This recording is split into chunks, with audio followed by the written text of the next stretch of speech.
Inawezekana mnaitafuta tume kwa tochi, hamtuoni, lakini tukadhani tuwe na utaratibu huu, angalau tuwe tunatembea maeneo tofauti tofauti, tukutane na wananchi na wenyewe wazungumze, tume ipate nafasi ya kusikia mambo ambayo wananchi wanayo, huenda wamekaa nayo, labda hawajapata mahali pa kuyapeleka, au wameyapeleka mahali fulani wakakosa ufumbuzi. Haki za binadamu zinagusa mambo mbalimbali.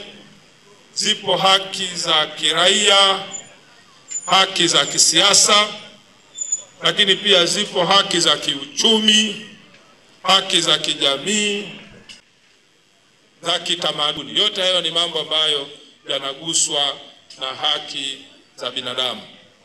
Vile vile unapozungumzia haki za binadamu utazungumzia haki za wengi, za haki za watu kwa ujumla wao, haki ambazo wanazifaidi kwa umoja kama binadamu.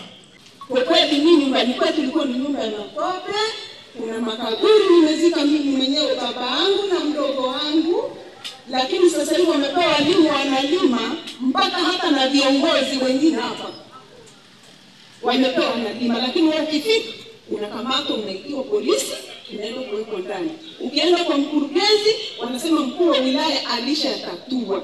Kwa tatu wenyewe alitatuaje? Je, alitulipa fidia? Kwa hiyo neno pembeni wanasema mkuu wa wilaya alitatua. Je, hili swala letu nani atakuja kutumalizia? Ofisi hii au mkurugenzi ni shahidi. Mimi kila siku, kila kiongozi atakayekuja wanamwambia huyu mama ni mjinga. Na kumbuka kwamba mwaka 2011 halmashauri ya wilaya ilitangaza viwanja, kuuza viwanja.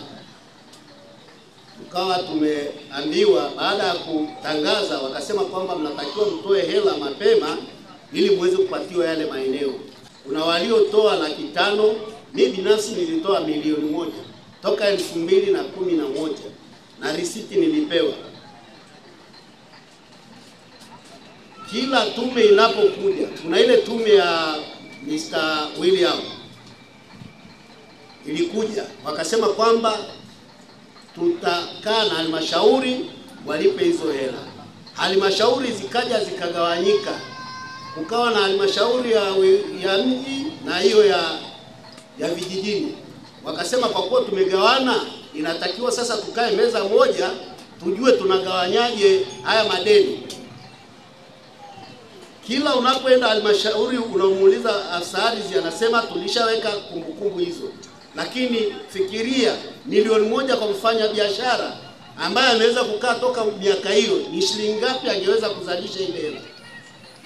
Kwa hiyo mpaka leo tunazungumza, hatujajua mwafaka wa kurudishiwa hela wala kutoa viwanja.